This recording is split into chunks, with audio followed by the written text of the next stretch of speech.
Hello, this is Lynda Wright, and I'm here today with Macon Memories at Randolph-Macon College. Today is August 12th, 2009, and I'm here today with Don Henretty and Tom Inge. I'm Don Henretty, class of 1959.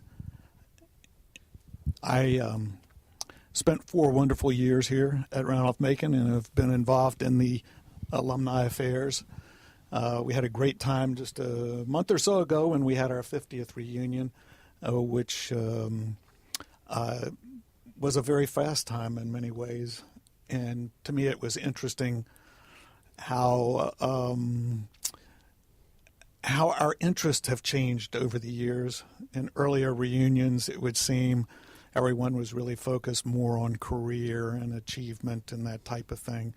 Now, after 50 years, it's all of those differences and that competition in many ways seems to have vanished or diminished. And it was just fun to see people. Some of them I hadn't seen in 50 years.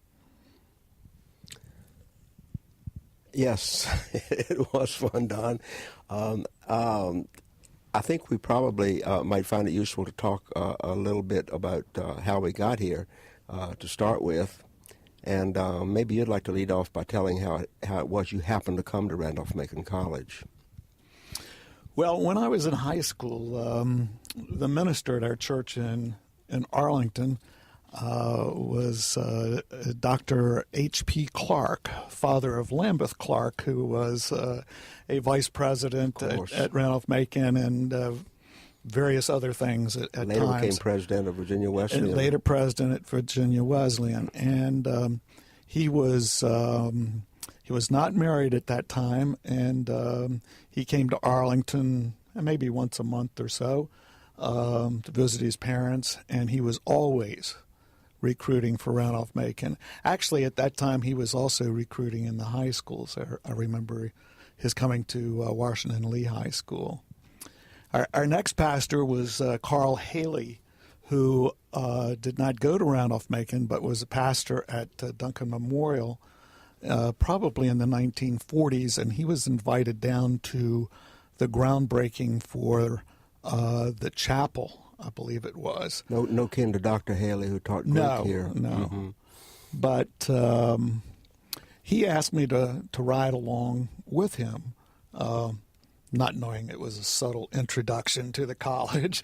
And there was a reception at what was then the parsonage, which is where probably Estes Dining Hall is now. And I remember meeting George Terry and several other professors and so on. And my wife asked me last night, well, what impressed you most? And I said, well, a lot of the buildings were covered with ivy, and I thought that's the way a college should look. And at Washington Lee High School, our class alone had over 1,000 people, and I really was looking for a small school. How about you, Tom? What drew you here? Well, mine's, in a sense, not unlike yours, in that it's connections that brought me here, people who cared about the college. No one in my family had ever been to college. My people were, on my mother's side, tobacco sharecroppers who came to Virginia looking for work during the Depression. My father's side were laborers and bakers, hardworking people, basically. And we were growing up in what is a working class ghetto, in a sense, in Richmond, Oregon Hill, it was called. It was where the poor people ended up, people looking for work and jobs and coming there from rural communities. Kind of a tough neighborhood in a lot of ways, too. And so the possibility of going to college just didn't occur to me. I could draw, and I love comic strips, comic books, and I guess I thought that might be my future. And so I planned to go into commercial arts somehow. But at John Marshall High School, there were 2 teachers, Mary Bailey Ragland, who taught English, and Hallie Hootman, who was my homeroom teacher, both the residents of Ashland, both friends of the college, and they grabbed me by the arm and said, you really need to go to college. They could tell that apparently I had I can't possibly afford to do that. My family don't have any money to send me to school. So they put me in the car one day and drove me out here to Randolph-Macon, introduced me to J. Earl Moreland, and on their say-so, he offered me an acceptance and a tuition scholarship. No SAT scores, no letters of recommendation. Of course, presidents could do that in those days. Now it would have been impossible. And now that was only tuition, so then I had to go to work during the summers, worked at the highway department in Richmond to make up money to pay for the room and board the rest of the time. And that opened the door that made it all possible. But an amazing thing as I think back on it, and I still marvel at it a bit. Now, once we got here... Well, I just wanted to add, I don't know whether you remember this, but it was in the fall of our freshman year. The two of us went into Richmond. It was on a weekday, and we went by John Marshall High School. Did we really? Because you wanted to go by and just report to them how well you were doing or how much you liked the school and everything. And John Marshall High School, if I recall correctly, was down near the John Marshall House, wasn't it? Right in yeah, right downtown? on the corner beside it. Yeah, and of course all that's gone now, but that's the way it was then. Don is typical of the kind of people I met here. Many of us became very close friends. I think a lot of us had intellectual interest, even though sometimes we didn't know what they were. I, at that time, had planned to go into the ministry. I don't think you harbored thoughts of that kind, did you? I toyed with it, Sure. but teaching was really what I wanted to do. I mean, just about all of our friends were pre-ministerial people. Now, my background was not in Methodist Church. It was the what was once called the Evangelical and Reformed Church, which merged back some time ago when ecumenicism was the order of the day with the Congregational Christian Church to form what is now called the United Church of Christ. To put it simple, it was Lutheran descended, typical mainstream product, not much different from Methodism for that matter. But in any case, in the kinds of intense conversations we used to have about life, about theology, about God, about everything. And my God, Don, I remember people standing around for hours and just talking, in the entrance to the dorm about these things, a kind of intellectual activity that you don't unfortunately see very much of today. And I think in that thought process of thinking things through, you apparently felt that the desire to educate early on. I came around to it by way of the ministry, feeling that I really wanted to put myself in a larger context than the church allows in terms of being able to relate to and teach people. So we ended up both in education, nevertheless, which means we were of a like mind probably at the start. When I came here, I didn't. There were a few other people from my class that came here, but they were not really friends. And just before, maybe a week before coming to college, one of my mother's many cousins called, and a friend of theirs growing up was a missionary in India. His name was Conrad Hines. Yes. And his son was coming from India to go to Randolph-Macon. And I think he stayed here a couple of years, and then when his parents came back, he went to Drew University. And but he had no way to get here, so he rode down with us. If you can imagine, two freshmen and my parents all putting all their stuff in one car at that time. I don't think that would happen today. And then when I arrived,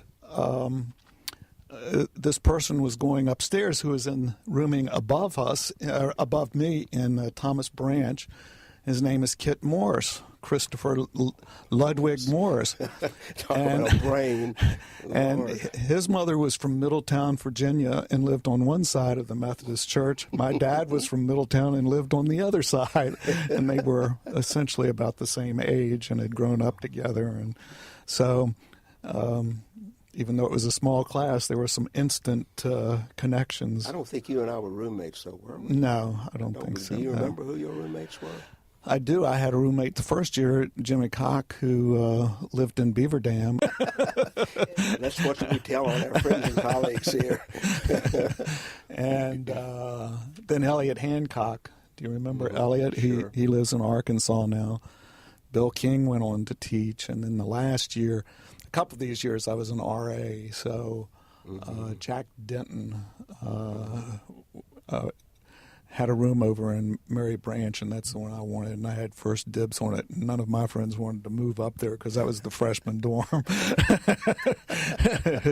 So Jack and I got along very well because we weren't involved in any of the same activities, and so come in and out as you please, and so on. I can't remember all of mine for some reason. I'm not quite sure. I remember one was Douglas Hogg, who I think went into the Episcopal ministry. I think he did. I think later. There was another young man whom I shouldn't name. I don't think he finished, and he had a lot of emotional problems. And I apparently came back one day, and he had taken some pills, and I called the nurse to come over, and he claims I saved his life at that time. I'm not quite sure. I don't know this day whether it was a dramatic act on his part or whether he really had taken pills. Poor fellow. I hope he succeeded in the world somehow. And come to think of it, I can't mention the name of the other person either because that was my first semester here, and he disappeared one night because he went before the Honor Council. Oh. Turned out he had been borrowing my essays from my desk and copying them and putting them back and submitting them to the English professor. What he didn't know was we both had the same English professor. And the poor fellow, I've always worried about him because he was the son of a Methodist minister and had planned to go to law school and join the FBI. So I hope somehow he got over this and was able to do that. I remember that. But the Honor Council, that was a pretty tough thing in those Yes. days. And when they found you guilty, you left overnight. You packed your bags and got out of there. And it's kind of draconian, when you think about this sort of thing. And in fact, one of the things I tried to do when I came back as a faculty member here was I got to work trying to modify the Honor Code. I always felt that a single sanction, and that was it. Whatever you were guilty of, no matter how grievous the sin, expulsion was the single penalty. And I've always felt like that was not quite fair. And I think that roommate, I always worried about him over the years because I felt, well, you make one mistake, Right. You give somebody a chance. What is Christianity about but salvation and redemption, for heaven's sakes? And I felt like this wasn't quite square with that. So I did help modify it. Now it's evolved further, so it's a lot more complicated than it was. But I felt it was more fair. But I must have had other roommates, but interestingly enough, I can only remember the guys who got into trouble. It seems like. You turned them all in so you'd have a single room. That's what It was trying to get a single room. But, we were all young and trying to get ahead and trying to learn, try to do right. And a lot of people slipped. Particularly, with the drinking that was going on camp. That was a problem then. Even though the Methodist Church was much a stronger influence in those days. Yeah. And I don't think you joined a fraternity, did you? Well, you were Lambda Chi, right? Yeah. Yeah, I pledged Lambda Chi. Did you? Yeah. Your first year? Mm-hmm. Okay. And I dropped that pledge. Okay. Thinking my responsibility was to earn enough money for my expenses during the year. Is this what I want to do with it? And Yeah. I guess it didn't rank as high as some other things. I did not pledge my first year, in fact, and had planned not to join a fraternity. But what happened was a lot of our friends, same people who you knew who pledged with you were in that fraternity. And I think half the fraternity was pre-ministers, which didn't mean they didn't have a party, mind you, because the other half of the fraternity were football players. Mm-hmm. And they had some wild parties, but then the nice guys would end up just cleaning up after the football players. Yeah. And so I did go ahead and join. I think Kit Morse was in there, too. He may have been a major influence greatly. The experience was not very beneficial to me personally. I've never maintained bonds with the with people. That was not the way I made my friends, let's put it that way. Social connections, were nice, but I was more interested in kindred spirits and intellectual connections and things like that. And the fraternities in those days were, unfortunately, not as inclined towards that as they were towards having a good time. Well, there was also the Independence Organization, There was. which then I became a part of and was president for 2 years. Oh, and, were you? I'd forgotten that. Our dues were 50 cents a month. I could panhandle that. So, Well, it was a nice thing, to have. I remember they used to meet in the old gym. right. Which is not there anymore. Yeah.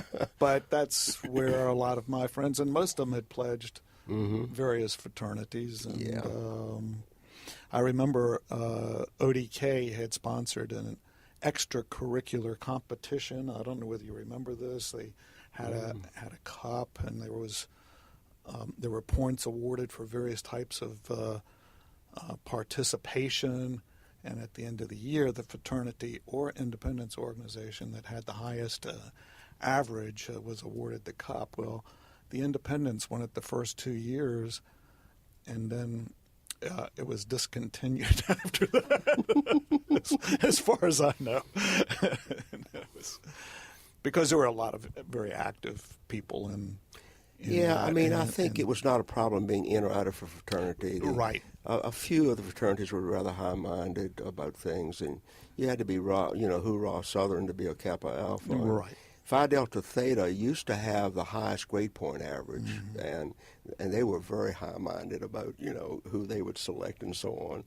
The rest of the fraternities were a bit more flexible. Obviously, they let me in. So, and they were kind of an important part of the fabric in the sense that none of us had automobiles. Not none, but very few had automobiles. Right. And we couldn't just get in the car and drive to Richmond or Fredericksburg, which would be the two places we'd go, mainly to try to see the women at Mary Washington College, it was then, all female. Or to Richmond, since I had connections there. If you couldn't get to one of those two places, there was nothing you could do. And there was no entertainment much on campus. So I think probably, at least it gave some of the people a place to go and sit and they would watch television. They would watch the Mickey Mouse Club, I know, and American Bandstand and make comments about the various features of the young ladies who were dancing on screen. Drink much of the time. But at least it was an outlet, I suppose, for people that felt that need to have some sort of social life. They were, I don't think they ever were. Well, you did live in them. I'm sorry, they did have rooms, didn't you? But not food. Food was not served in them. Right. And when, of course, fraternities came into being, college campus didn't have dormitories, didn't have dining facilities, and therefore if you didn't join a fraternity or a club of some kind, you had no place to stay or eat. But at this point in history, they pretty much boiled down to social life, I think. So I guess they're important to some people still. I don't want to ever reflect on people who really care about fraternities. For them, it's a signal event in their lives. Right. And they get a sense of identity out of it, and I think that's fine. But I think Don and I were just too independent-minded people to worry too much about that. What led you, once you graduated, Don, to stay involved and in touch with the college to the extent you did? I think you're one of the few people I know who, right from the beginning, obviously you were going to be of help to the college and were always there trying to do things. Well, the first couple of years, I had a lot of friends that were still here who were underclassmen and so would come back fairly often. And, and once they graduated, I didn't have that specific connection. But I taught high school, and I think What did you teach? I'm not sure. I taught history and government. Did you take your BA in history? Yes. Yeah, okay.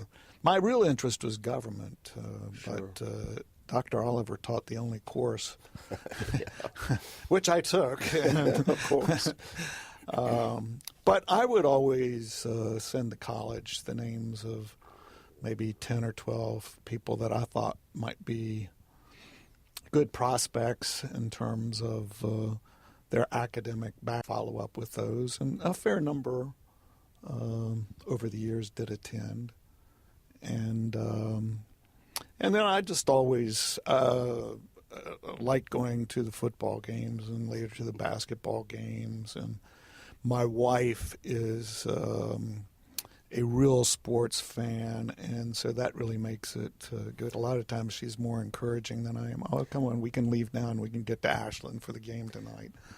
But the college must have given you something special, too. Well, I've just always felt that it's a part of my identity, and I just think that because of its size, because of the connections with the professors and with the people who were here at the time, and while I haven't remained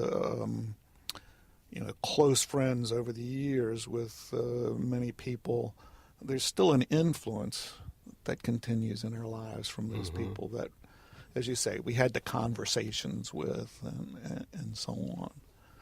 So I don't know whether you remember this or not, but when I was at O'Hare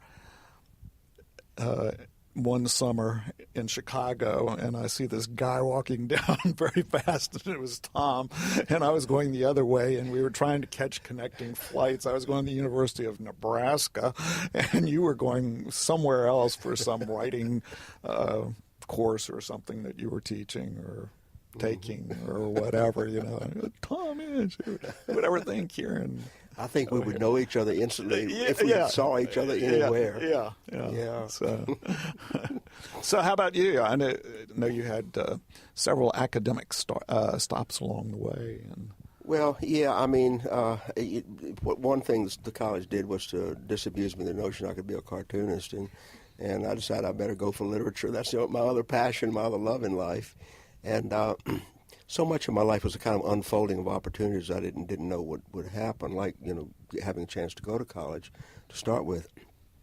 So when I finished, I decided, well, I was attracted to education too, and I thought I might teach a high school, and a master's degree seemed to be the thing to do.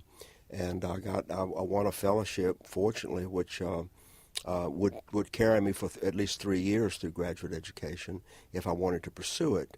The only stipulation was I had to attend a Southern university, and it was one of those philanthropic efforts on the part of the North to help Southerners raise themselves by their bootstraps. Like Andrew Carnegie went through that building libraries that those poor fools read a book and it might help them out. This was another one of those efforts. I'm glad it happened, mind you, but the notion was, well, let's help those poor Southerners help themselves. So there was someone here on the counseling staff or on missions, someone in admissions. What was his name? Robertson? Yeah, Bill Robinson. Yeah. And he had been to Vanderbilt. I knew nothing about graduate schools much, but the fellowship, I could take it anywhere I could be accepted. I applied to I didn't apply to UVA because I was warned against it. There was a big fight going on in the English department over there.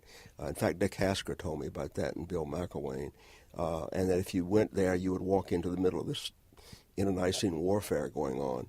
Chapel Hill was a big place for American literature, but when I applied down there, they said, you don't have any courses on your record in American literature. So either you can come down and take an examination or take a class when you get here. I said, well, who needs that? And, of course, the reason I didn't have American literature was Dick Wood taught the American literature. And as much as I love Dick Wood, I decided not to take his classes for reasons that will not go stated here. I took his classes. Yeah, well, I mean, the fellow was a phenomenon, and he knew his stuff, but he never stopped lecturing. Never stopped lecturing, and you would sit there, and I don't know what kind of grading. He was pretty tough grader, wasn't he? Yeah. Anyway, for whatever reason, I didn't do that, and University of Florida accepted me, and Vanderbilt accepted me. But not only that, Vanderbilt offered me a fellowship. Now, we had a connection at Vanderbilt, not just Robertson, but in the English department there was a graduate of Randolph-Macon. He was in Victorian literature. Edgar Hill Duncan was his name. And he kind of kept his eye open for Randolph-Macon boys to come to Vanderbilt and would try to encourage them. I got a fellowship to carry, but if they offer me one, that's where I'd rather go. That's what led me to Vanderbilt. I had no idea that Vanderbilt had been a center literary activity in the 1930s, that they had a whole history of presence in Southern culture and Southern literature. All that was totally foreign to me. I would find out about it all and would end up writing about a lot of it, but that's another story. But by the time I finished my master's, I realized I had a brain, I had a mind, and that I enjoyed the research very much, and therefore I said, well, I think I'll just stay on to finish the PhD, and I did finish the PhD. Now, when I got through, my first job out was at Michigan State University, and I was there for 5 years. Then they started building Virginia Commonwealth University in Richmond, and some people in the English department there knew about me and my work, and they thought it was great since although I was not born in Richmond, I grew up there.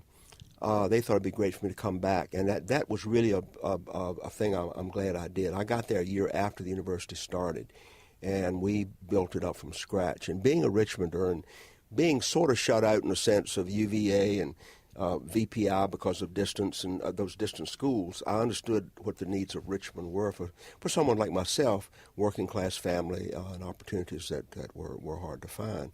So that was a great experience. But then I was attracted to Clemson University to chair the English department there for 4 years. Then I was invited a chance to work for the government. I'm sorry, this is a long recitation. With the U.S. Information Agency and the Department of State. And the idea was they wanted somebody to travel and try to help the development of the study of American history, literature, and culture in other countries. And I'll always believe that if they studied our culture, their film, our books, our novels, that other countries would understand us better. So it suited me to a T, this job did. So what was a one-year appointment turned into a 2-year appointment, and I did diplomatic work in about 24 different countries. That was a really great time and a pleasure to do. By then, Liddell Payne had been knocking at my door, and he had known about my work in Southern literature and that I was a graduate of the college. And so they had the Blackwell Chair in Humanities here, and I was, having been in large universities all my career, really, except for the undergraduate experience, I wasn't quite sure what it would mean coming back to school like this to teach. And particularly, some of my own professors still on the faculty. It had become coeducational, which while I regretted, because I think an all-male school was a great idea for me at that time in my life. It kept my mind on my studies anyway. The school, I think, had to move that way to survive. And so this turned out to be to the benefit, because I can tell you this, women in the class make a difference. They do their reading, they do their work, they're willing to discuss things in the way that guys hardly ever are, unfortunately. So in any case, I decided to go ahead and give it a try. Now I've been here for 25 years, it turns out. Yeah, a larger amount of time than anywhere else I've spent my life.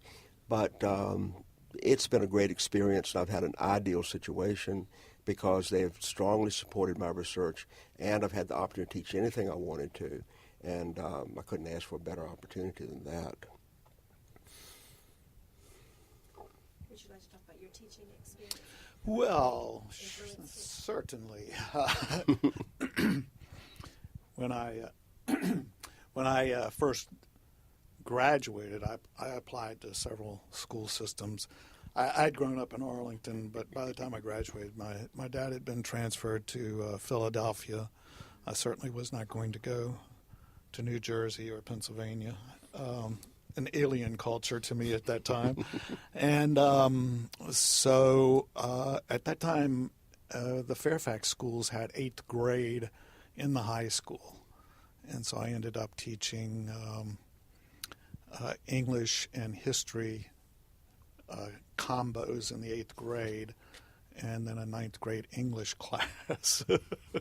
I remember that summer as I was working at camp, trying to relearn the definitions of what is a sentence and things like that, which had kind of fled from my memory. And I really enjoyed it, but I really liked the high school also, and they were opening about 8 or 9 intermediate. This was not your own school? No, it wasn't. But it was where Doug Ford had gone. If you Oh. remember Doug, and Yeah. Bill Mahan, and several of these people at all. Annandale was only about 5 years old when I went there. And so I wanted to stay, so I taught English the second year, ninth grade English. And then the next year was ninth grade English, guidance 1 or 2 periods, and maybe an 11th grade history. And The value of a liberal arts education, you see? Right.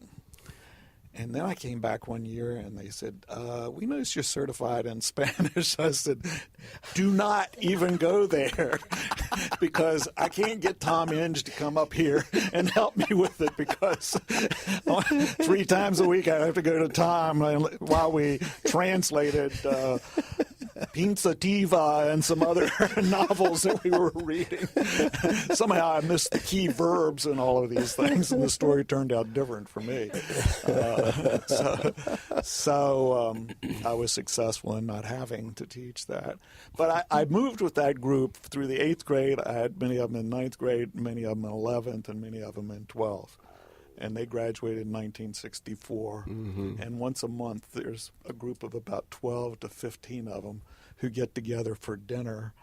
And I'm a part of that class. I go with them. Of course, they're in their 60s now, you know, and they still say, now, Mr. Henretty, you remember now, I'm only about 8 years older than you are. So. Well, you know, one of the differences about teaching, for example, in a school, in a community, public school, or teaching in college, here they graduate and they go all over the world. But in a community, they stay there frequently, marry, settle down, and therefore you will see your students for the rest of your life. Yeah.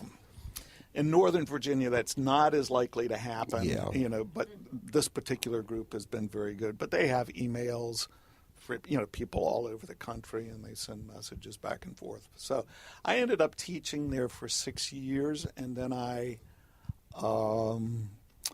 had a fellowship to the University of Virginia for experienced teachers of history, which paid all tuition, and the stipend was more than I was earning as a teacher in Fairfax County. And I said, I think I will do this. And so the masters, and they were all teachers. There were 20 teachers from all over the country, and we all taught history, and that was good. Came back and taught for a number of years after that. Then I went into director of athletics and student activities. Oh, my goodness. Which was very different. And I did that for 2 years. Really missed being, you know, with the students. Everyone who came in that office needed something, and I stood between them and obtaining it. Went back and taught. Ended up 33 years in Fairfax when I retired. And then I went to St. Stephen's, St. Agnes, which is an Episcopal school in Alexandria. And I was there either part-time or full-time for 9 years. And it was much different. And I had almost all AP classes in history and government. And you know, excellent students. So one class I had for AP history and then later AP government, I guess out of the 17 or 18 in it, probably 10 of them went to Ivy League schools, and they were well motivated and so on. But it also meant a lot of work for the Did you do teacher. some administrative work too, or just in the student activities area. Yeah. And Did you think about doing that? I had the opportunity several times. I don't mean for this to be a controversial statement, but I guess in my mind, I was thinking my interest really was more in the teaching part and the relationship with students. I think college, that is still part of it, but you become more oriented towards a particular field academically, and that becomes even more important. And mine was more of an eclectic interest in things. Yeah, and I think that, you know, in talking about coming back to college, I had done some administrative work at VCU as head of an English department. And when I came back here, of course, I was reminded me of when I got back here was this is what I really like. It's the contact with students. And if I don't have that outlet, I mean, one of the nice things about teaching is, you have ideas to yourself, and you get a chance to go to class and share them with a class Right. and talk about them. If you don't have that classroom, you don't have that opportunity. And to me, to be in the educational world, as is true for you, I think that classroom is the most essential part. And at Annandale, there were a tremendous number of foreign-born students. Even greater number now. Oh, sure. There is no majority population at Annandale. And I just really enjoyed that.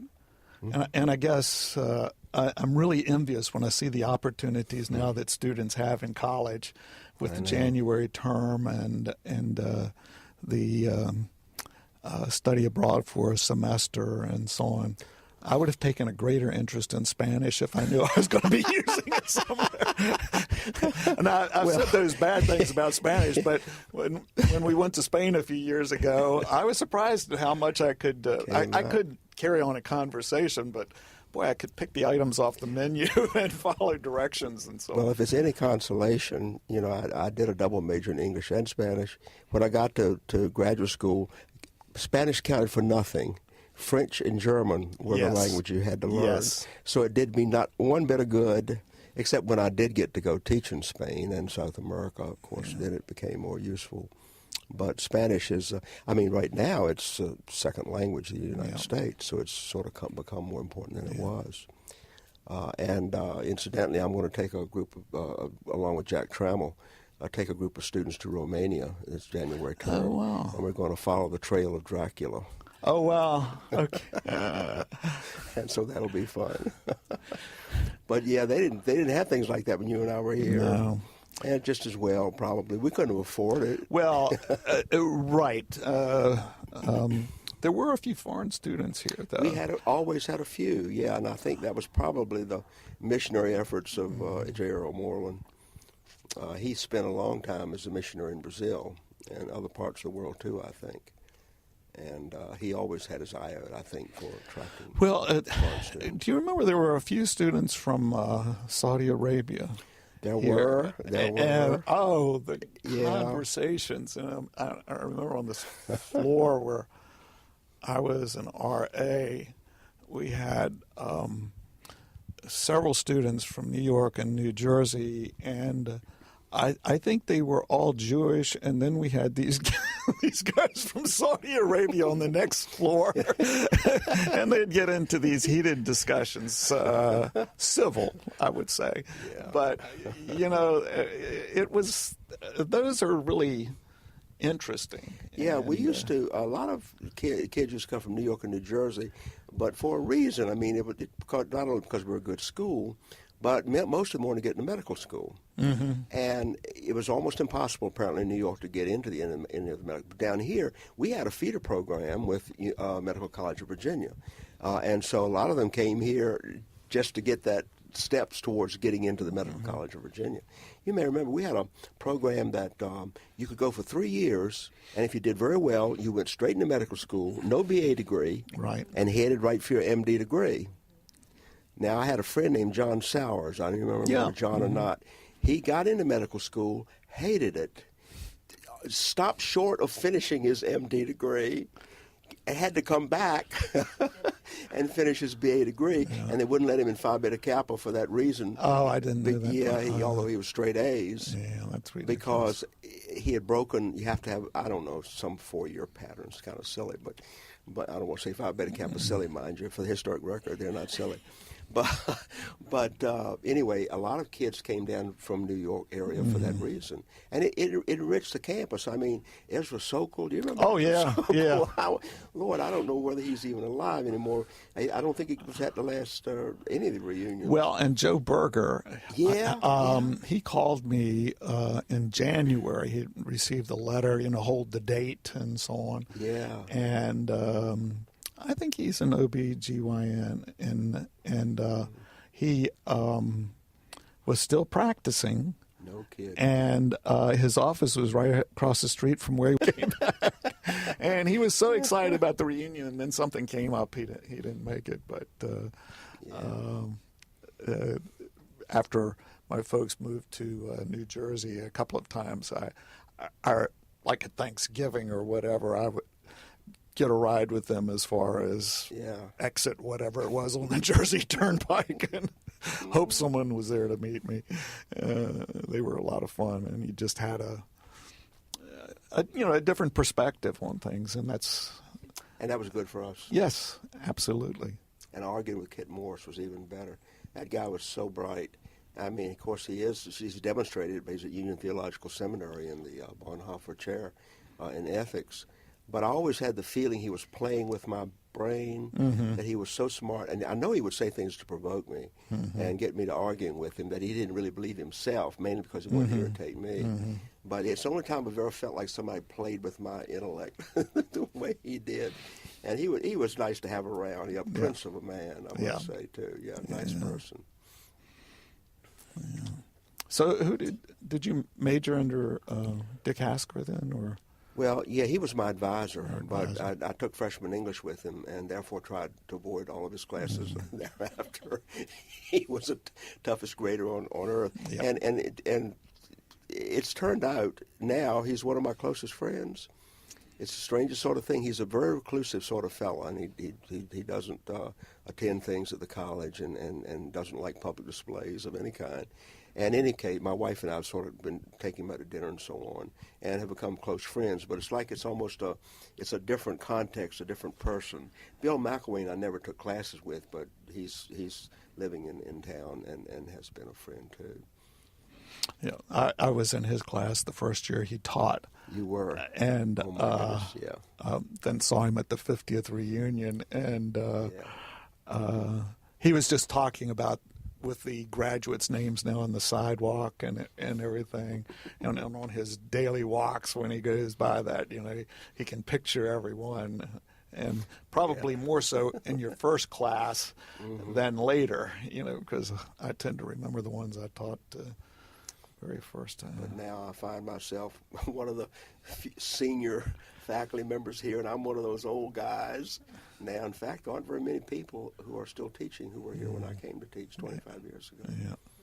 But it's almost as if they're two different histories, though. I mean, the history of the school, as Don and I knew it, as an all-male school, and with a strong emphasis of the church, the number of pre-ministerial students here, it was almost a feeder school for seminaries. Yeah.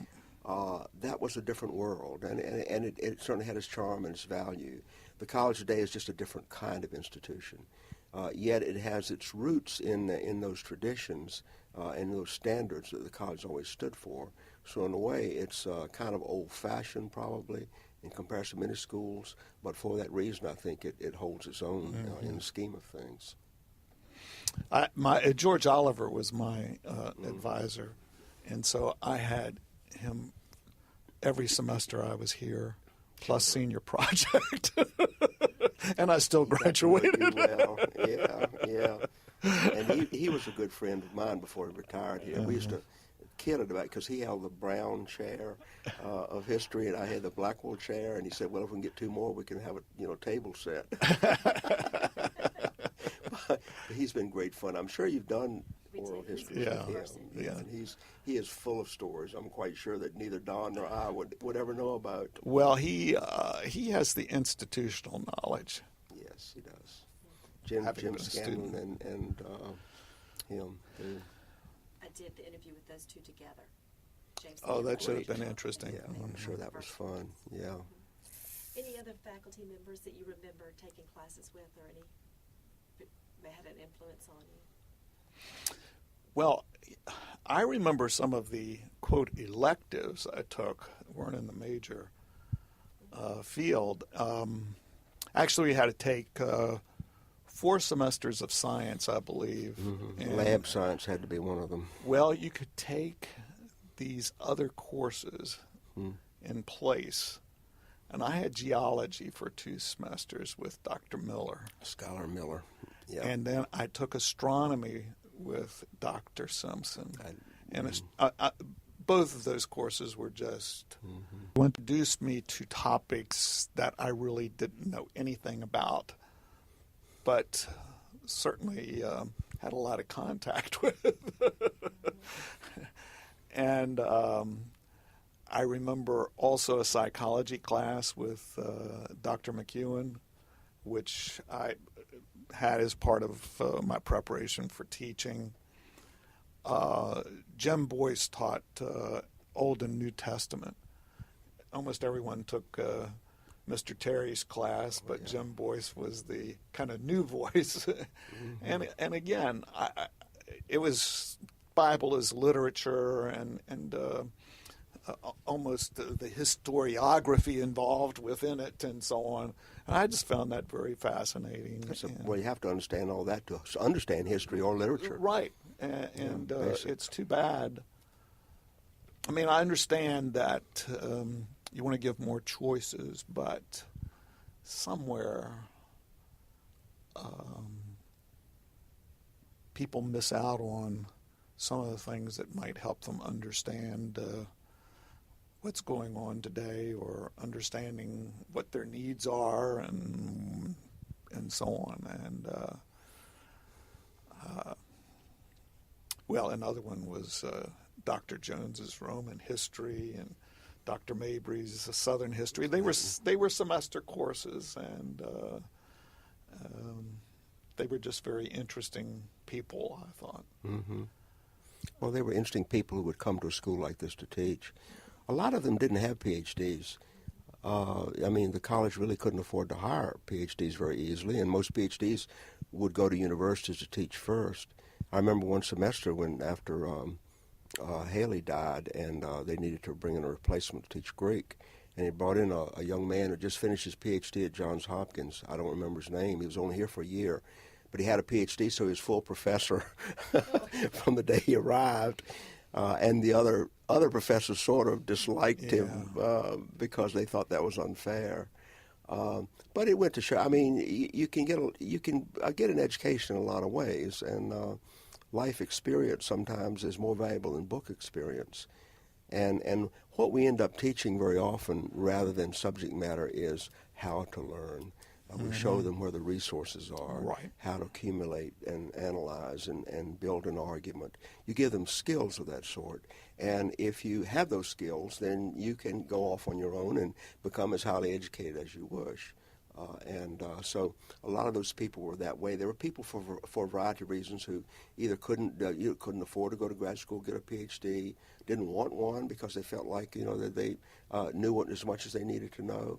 And master's degrees used to count for a lot more, of course, than they do now. So it was an interesting mix of people, not, I dare say, like what you would have met at an average university at that time. And the one thing that was true of all of them was they were very committed to this school and to the classroom. Lord knows they weren't paid enough, so if they didn't have a commitment, that's the thing that held them. The one other person I want to add to these is Burnell Panel. Right, I did not have him. Yeah, I think Burnell Panel, he taught philosophy, mainly. Logic I took with him, though. Only one course I got an A on examination in was logic. I don't know how I did it because I'm not a logical person.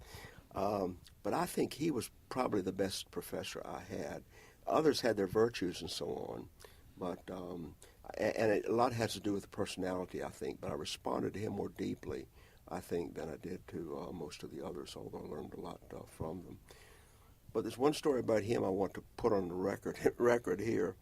At least it's related to him. And I told a young lady who was doing some research a few years ago about the Stylus magazine, about this. She was apparently looking at other student publications.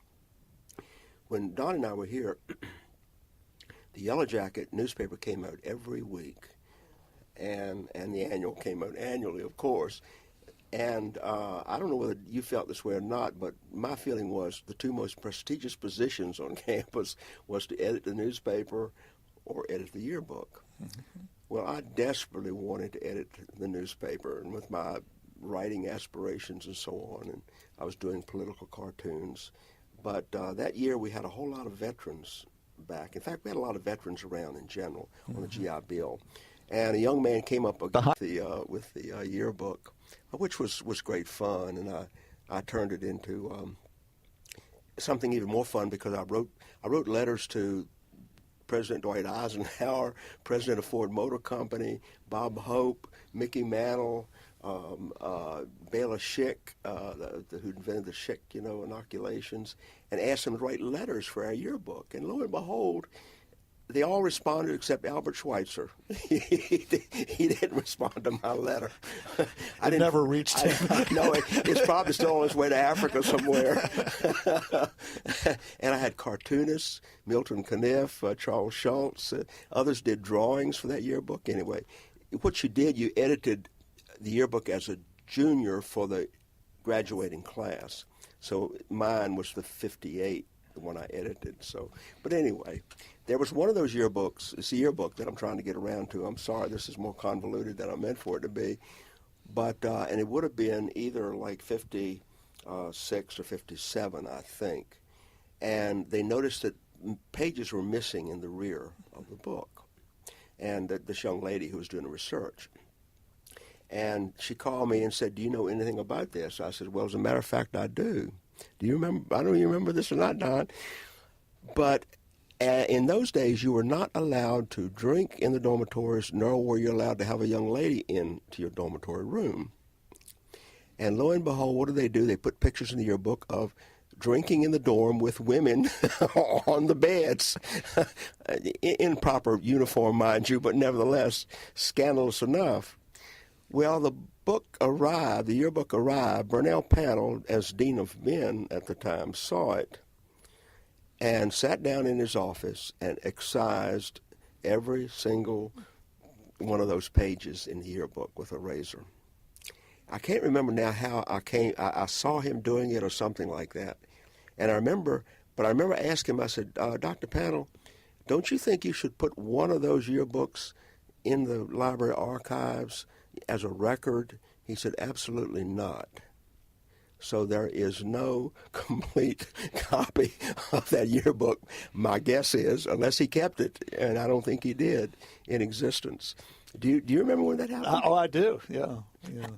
I guess it was common knowledge, wasn't it? Well, because I think it became an issue, Yeah. and they had to explain it to chapel or something, but I think they were afraid of legal ramifications. I mean, that was one of the things that they said. Yeah, the parents of we had these censorship. young ladies. Yeah. And talk about chapel. You had that every week, every day? We had it twice a week, didn't we? I think so. I think so. I think Chapel so. was not always religious in nature. A lot of times there were I speakers. think once a week it may have been religious, and once a week was academic, a speaker maybe. of some sort or something student related, and it would either be in the in Blackwell or it would be in Duncan Memorial, and they passed out these little slips. Do you remember those? You had to sign them and turn them in when you left because you could only get so many cuts a semester for those. And there was always suspicion that people were signing their friends in. I'm sure they which would were. have been an honor offense. But I don't remember anyone being actually apprehended for that. Was it coats and ties at one day a week or something, or where did I? I don't really remember that. It seemed like on a Friday or something. Why that would be, though, I don't. Yeah, I don't know. I can't remember any logic for it. Yeah. The professors all wore coats and ties. I mean, I don't know they were required to, but it wasn't too long before we got here. I think they were still wearing academic robes. You were talking about Professor Wood a while ago. He was my professor for American literature, and he was a difficult grader, and he often lectured with his eyes closed, and for some reason they were testing or something in Foxhall, and we were having our classes over in Pace, which was the chemistry building at that time. It's the art gallery building there now, yeah, almost at Pace. It's and we can go or something. And someone saw, he used to ride his bicycle all around, and you could see him coming down from the chapel area on his bike, and we all went back and sat down. It was the longest time before he came in. And he came in, he had his head down, and he took his book pack off his off his back. Before everybody else in the world had packs, he did. Yeah, oh, he was one of the first. He was a trailblazer. And he threw it down on the desk. And he said, in my haste to get here on time, I fell off my bike. Well, no one laughed because you just didn't know how he was going to take it. And he always wore a corduroy jacket. And when he turned around to write something on the board, he had leaves stuck onto the back of his coat, and everyone just broke up. So he couldn't single anyone out. We were. There's a story, I don't witness this, maybe you did, that he would, closing his eyes, lecture, walk back and forth in front of the class, and once he stepped in the trash can, and he kept right on walking. Well, he didn't like for anyone to look at the clock either. And No. He looked up one day, because he always went over, and the door was way open, over. And someone was looking at the clock, and he just went over, and he kicked the trash can right out into the hall. And one of the 3 co-eds in the school was walking down the hall, and it either hit her, and he just melted then. But I was talking to George Oliver about that last month, and I was next door. I heard all that commotion and so on. We just had him back at campus. I know. I would like to. And he's such a mere shadow of his former self, as you can imagine. But sweet person now, fine poet. He's been writing good poetry. But it was sort of nice to see him. But he and between him and Dick Hasker, I think they generated the most legends on campus. And Dick for being a tough grader, too. Boy, was he ever tough. First paper I submitted right out of high school, I got a D on. And I was so upset. And Mary Bailey Ragland, the woman I mentioned, lived in that house right by Duncan Memorial Methodist Church. She left it to the church when she died. So she was just across the street. So I marched over there with my paper from Haskell with a D on it. And I said, Miss Ragland, look, you gave me A's all the time. Look what I got. And she looked at it and says, Tommy, you're in college now. And she shut the door. And left me to my devices and to survive Dick Hasker on my own. And yours was probably the highest grade in the class. Probably. Because I had a D on my first one also, and I went over to see Lambeth Clark about something, and he says, have you gotten any papers back in English yet? And I said, yes. And so I happened to have it with me. I showed it to him, and you could see where the student grader had put a B on it, and it had been erased, and Mr. McElwain had put a D on it. And that got everyone's attention right away. When we were first here, Duncan Memorial was in the present old chapel, and the congregation met upstairs. And after dinner each night, I've always been fascinated by construction, and I'd go over and check the new chapel to see what they'd done that day, how many cinder blocks and so on. And then when they opened it, they marched on a Sunday morning from the old chapel over to the new. And eventually the downstairs part of the chapel was turned into a small theater. Do you remember that? Mm-hmm. Yeah. And